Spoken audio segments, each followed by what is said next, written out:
This video should have been called "It was the best of times and the worst of times," kind of as that famous line out of the book is, because that's what it felt like.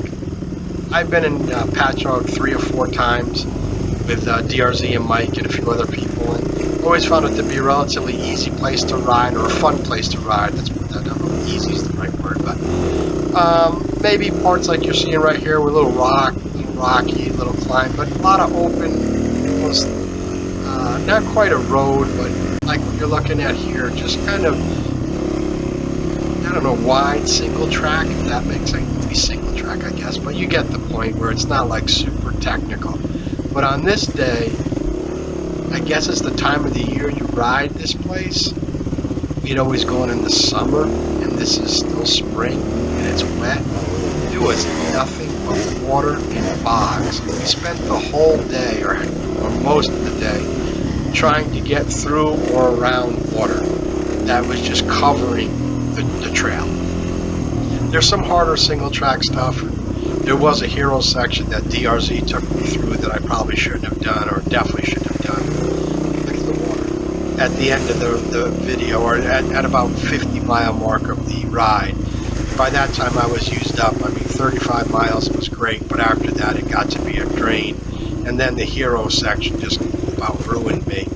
I don't have much of that for any of that for the video, but what you will see is pretty much how much water was here and how muddy and just sloppy it was, and that you basically spent the day trying to get around it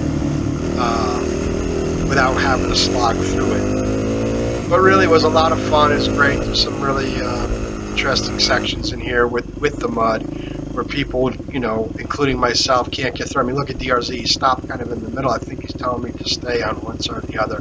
He was great. He rescued me a couple times, as you can imagine. I get hung up in some of the mud, and my back tire gets down deep, and he has to come and get me out of there because I just don't have the strength.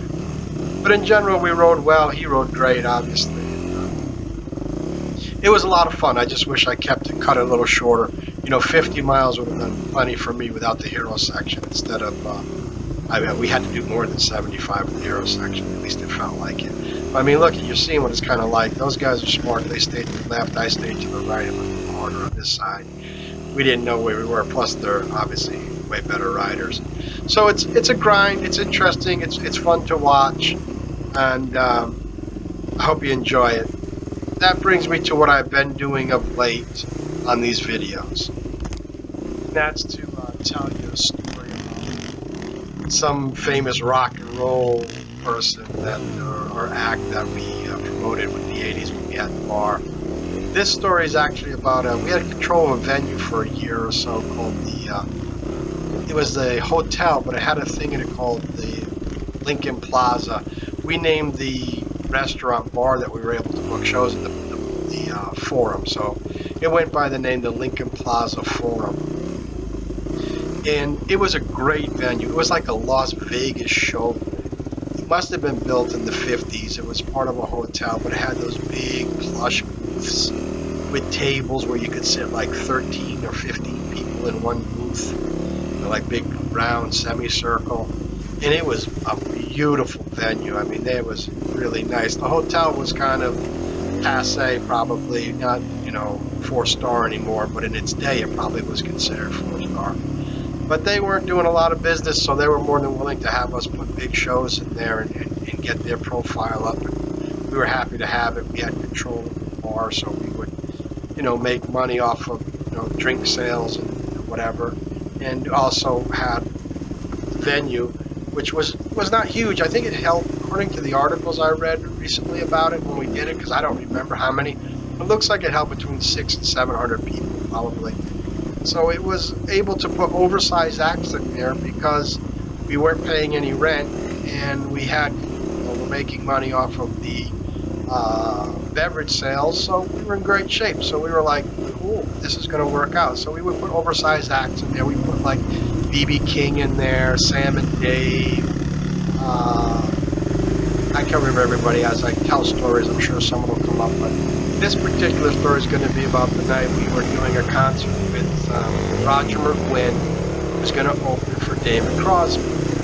Now, if you know anything about the history of these two guys, they were in the Byrds together. And Roger McGuinn is the lead singer from the Byrds and wrote all their hits when they weren't covering Dylan stuff, 8 Miles High and things like that. Crosby was a player in the band, but he wasn't the leader. And for some reason, I don't know why, and I don't know their history that well. Crosby left, and I guess it wasn't on great terms. And he went off and joined Crosby, Stills, and Nash, and did that thing. Now, truth be told, I'm not a fan of Crosby, Stills, and Nash. I think Neil Young is great, and I thought the Byrds were great. But I'm not really a David Crosby fan at all, so I really don't know much about his history, other than, what I know from this night and what I've, learned over the years about him. But I don't listen to his music. I mean, I can't take Guinevere, that style of music. It just doesn't work for me. I know others love it, and that's cool, and he's a huge artist, obviously. I mean, he's really well known, so it worked for him, and I guess that's really what's important. So we have the show booked. Roger McGuinn is going to open for Crosby. We're hopeful that maybe they'll do a song or two together, which would really be making some big history, because they haven't played together since the breakup when Crosby left the Byrds. But we don't know. That's the plan. Only hopeful. Show sells out super quick. We're only talking about 600-700 tickets. You're not looking for a big number. So it's real intimate, and people just gobbled it up. So it's sold out. Right. Show is going to load in. It's show day. 12 o'clock, 1 o'clock, shows up. Everything's great. He does his sound check, and it's not unusual to show up at different times. They're coming from different places. McGuinn is there. Everything is good with him. Now, Crosby's management had called and told me, hey, he's got some issues. And I knew this about Crosby at this time in his life, and I assume it's not true anymore. I don't know, though. At this time, he was, smoking crack, and really was a mess. Had been arrested in Texas for drug and gun charges, and I believe was under house arrest. I don't know for sure. Someone who's a fan or knows anything about it probably could give you the whole story. I just know that they told me he's going to be traveling with a federal marshal. You good? And I was like, okay, that's different, but not bad either, because to be honest with you, better that he show up than not show up, So, it's about 4 o'clock, and I get a call from the other guy who's promoting the show with me, and he says, hey, management just called me, Crosby's management, he's sick, he's not making it. And I'm like, come on, man. Hey, that can't you driving be. it Here's over? the DRZ, my boy, coming to rescue me as I'm hung up on this log in my back. You can look left and right. The guy on the right is stuck, and the guy on the left is really working hard to get through it, which he finally did. DRZ comes and saves me. Thank you. I love DRZ, what a good guy. So anyway, management, okay, he's sick. Now, we all know what that meant, or we're pretty sure what that meant. It wasn't that he had a flu. I'm sure it had something to do with drug use. That was just my own. That's what everybody thought. So we have a choice now. Cancel the show, pay McGuinn, and, be done with it. Or, ask McGuinn if he'll do 2 sets instead of 1. And make a night of it. And because they said Crosby would rebook. But that's always dicey, because a lot of times these guys, they know rebook, and that's just what they're telling you. But we didn't have much choice. It was late. I mean, people had already started to show up. We're showing up like in an hour to get the word out that it was canceled. So we said, you know what? Let's see. So we talked to McGuinn. He's like, yeah, I'll do 2 sets instead of the show. I'm like, hey, man, that's great. So he agrees. So we come out before the show, and we tell the people, hey, this is what happened. Crosby got sick. He's not making the show. Roger Gwynn has agreed. Gwynn has agreed to do 2 sets for you, and we will honor your tickets when Crosby reschedules. He said he's going to reschedule, or you can leave now and get a refund. Well, everybody was like, hey, why get a refund? We're here, and look at the water.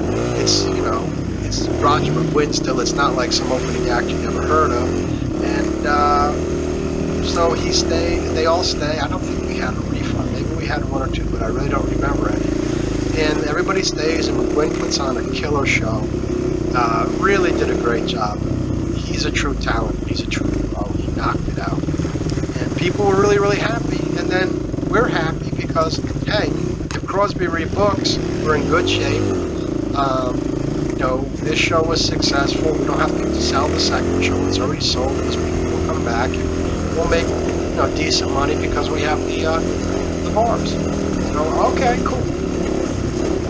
Well, about 2 days later, I guess I got with the management. I don't remember, maybe how we did. But anyway, we rescheduled the show for 10 days later. And we're like, okay, great. And I'm like, man, this guy has got to show up. He blew up the last show. We need him to show up. And they're like, listen, he'll be there. He's going to be there. He's got a federal marshal with him. You know, he'll be there. I'm like, okay, great. So once again, we know the room well. We've done like 4 shows here now.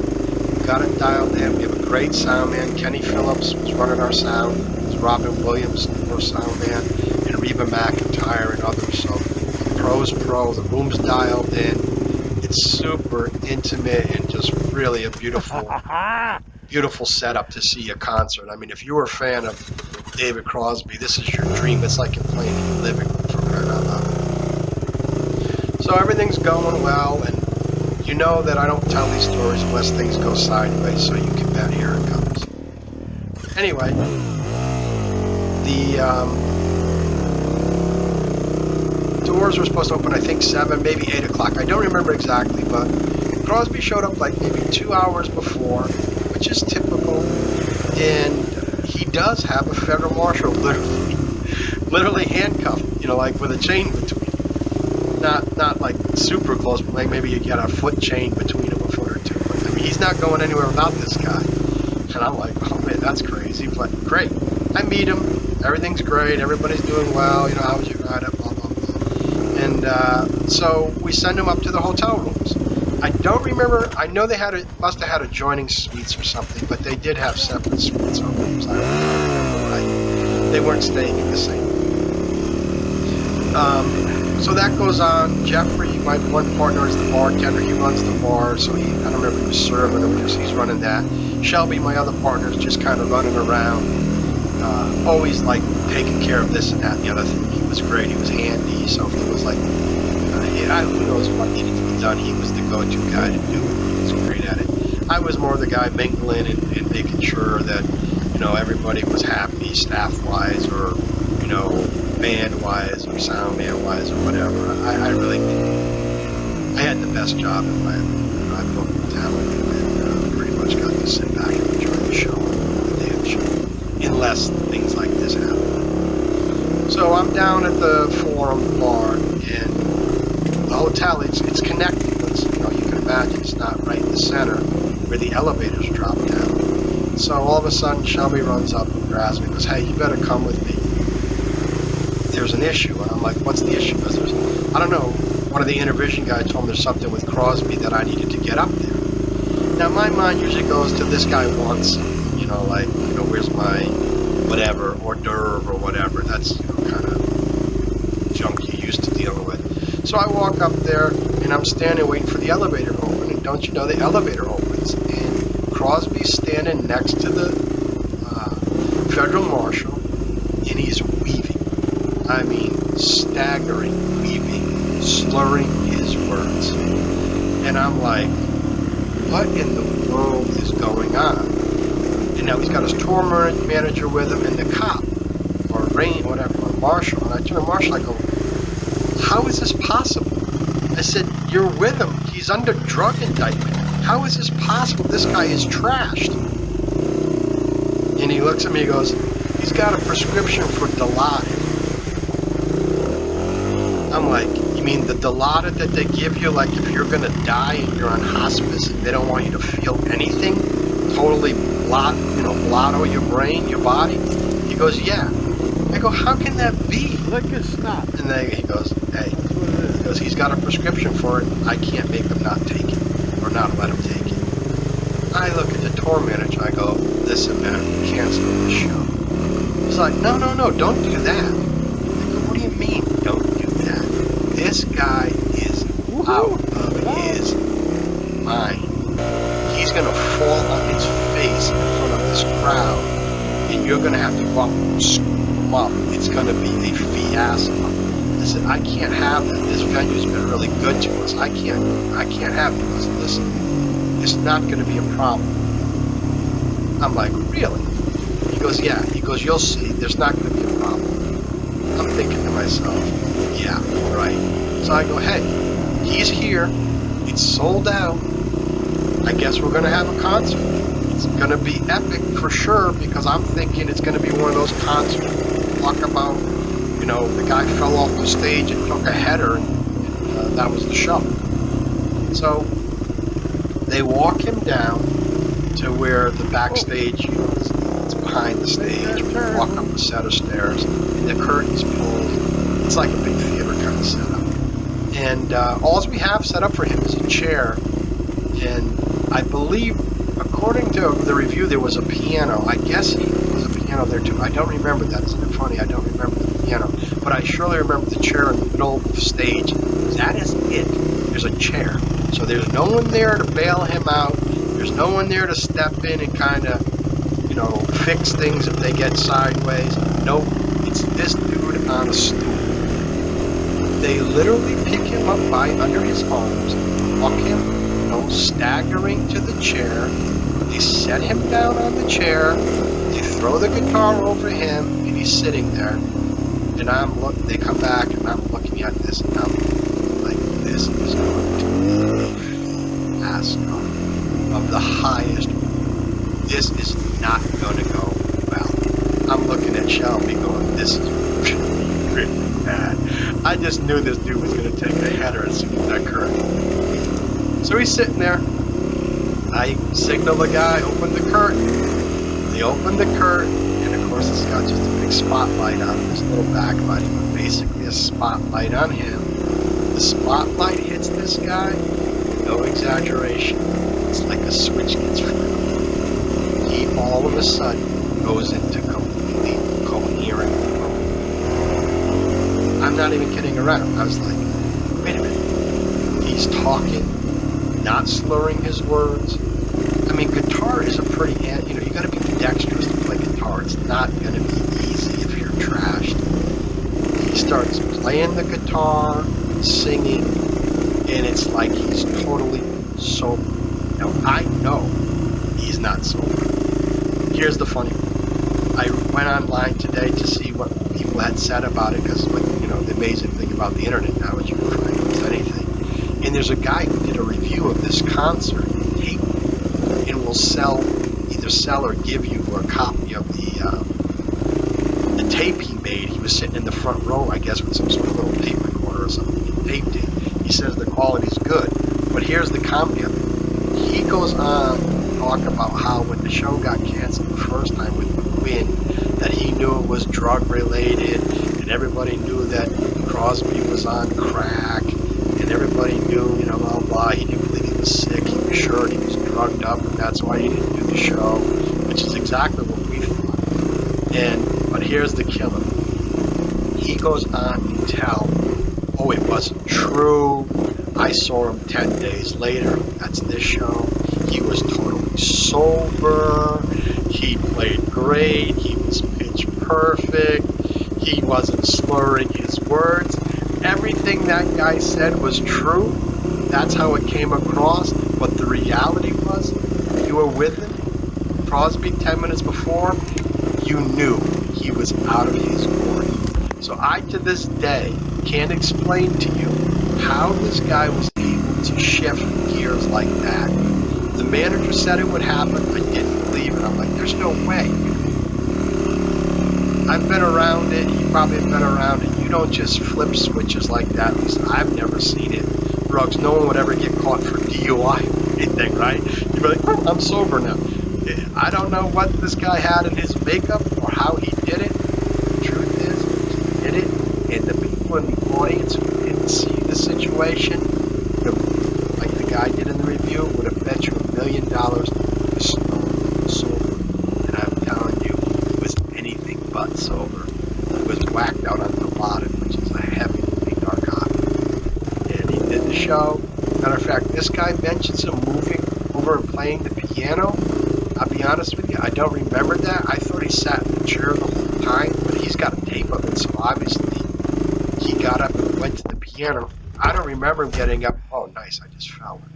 I don't remember him getting up and going to the piano, but obviously he did, according to this guy, and was able to make it there. I can tell you this, at the end of the show, the curtain closed, the marshal went down and got him, and with the other guy, and he